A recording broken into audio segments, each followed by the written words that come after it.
Good morning, I'm Miss Anna and welcome back to Hannah's House's weekly book club. Today we're going to be going back to the Frida the Frog series and we're going to read Frida Says Farewell to Her Fish. Let's get started. Frida, Samson, and their tadpoles were loving life at their new family lily pad in the lovely town of Port Frogfly. Moving from their old home in Frog-a-Lot was a little difficult at first, but everyone was really happy in Port Frogfly. One day, Franny came home from school with a flyer about the big Port Frogfly country fair. It was at night. "Can we go?" Franny asked. "Please, please," chimed in Frank and Jack. "All of our new friends will be there." "That does sound like fun," Frida said to Samson. "It does," said Samson. "Let's go." "Ribbit, ribbit," the tadpoles yelled out. That was frog talk for woohoo. So, here's the frog family.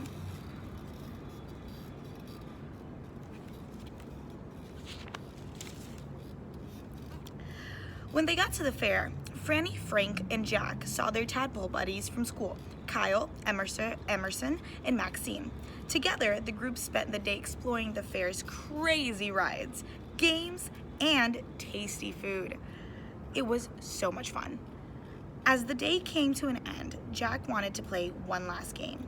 "Can I please play? I want to win a pet goldfish." Frida and Samson weren't necessarily sure they were ready for a pet, but they let Jack play anyway.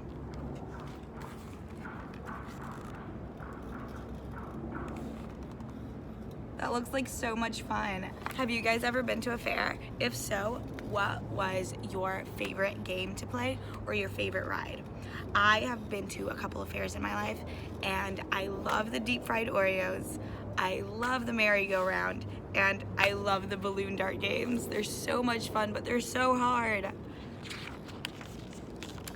Jack was a natural. Everyone watched as Jack threw the darts and popped one, then two, then three balloons. "Ribbit, ribbit," Jack shouted, and if we remember, that means woohoo. "We have a new pet," yelled Franny. "What should we call her? Miss Wiggles? Fido? What about Princess?" "How about Goldie?" suggested Jack. "She looks like a Goldie," said Franny, smiling. "Welcome to the family, Goldie," everybody agreed. Look at how good he is. I don't know if you guys have done it before, but I'm telling you, it's not easy. So it's really cool that he did it so well and he got Goldie the goldfish. The family took Goldie home and put her in a fish tank that Frank and Franny and Jack had picked out. They made it extra cozy, and Goldie seemed really to enjoy her new home. The tadpoles all loved having a pet. Every day after school, they'd come home and take turns feeding and playing with Goldie. As the months passed, Goldie became a cherished family member. Look at Goldie in her house. She looks so happy. She's so pretty, and I love her pink bed. There's everybody taking care of her. One day, after school, Franny, Frank, and Jack came home with Kyle, Emerson, and Maxine for a play date. Of course, the first thing they did was feed Goldie. But something wasn't right. Goldie was moving slower than usual, she was shivering, and her lips were turning blue.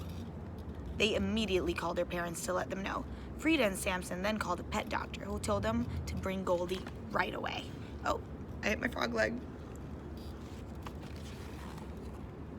Oh, she's not doing so well.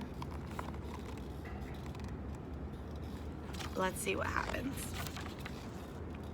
The tadpoles anxiously waited for Frida and Samson to return from the doctor's office, but when Frida and Samson came home several hours later, they didn't have Goldie with him.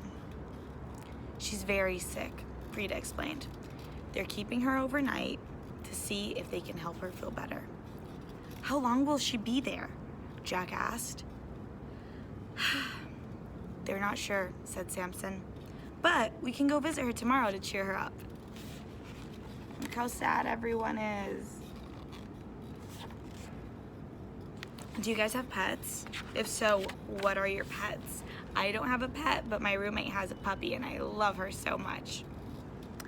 The next day, everyone went to the hospital to visit Goldie. The Tadpoles brought her toy seahorse and her favorite chocolate-covered seaweed to try to cheer her up. When Goldie saw her family, she seemed to manage to give them a small smile. But she was very weak and tired. Before long, the doctor came in and told them she was too sick for visitors, and that it would be best if they went home and let her get some rest. That's so sad.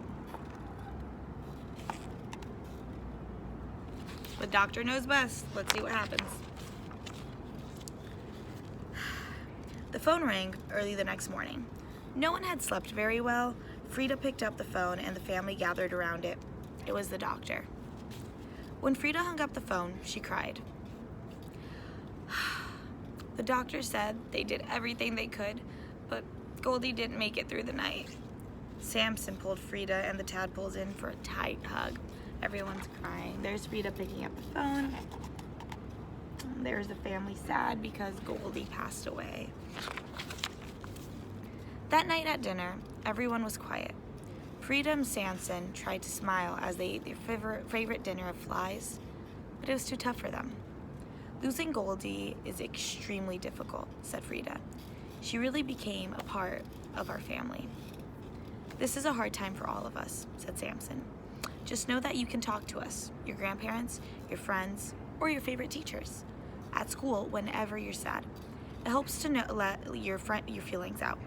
And I'm sure other friends who have also lost their pet will know exactly what you're going through. There's their flight dinner as they talk to the kids.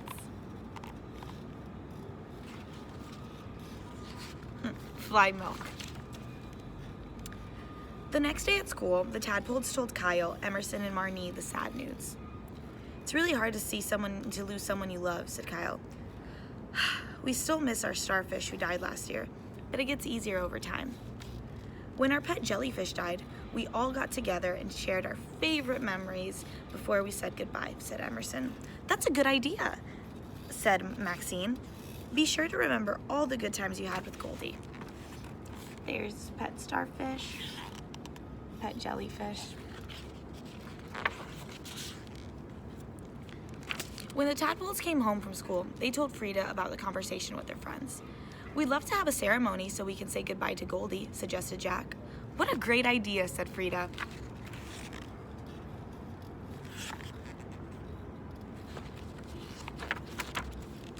The next day, Frida, Samson, and the other Tadpoles went into the backyard and buried Goldie next to her favorite spot, near the small tree on their pad. They each said a few words about Goldie, remembering the great times they had together and the special relationship each one of them had with her. Jack was the last to speak.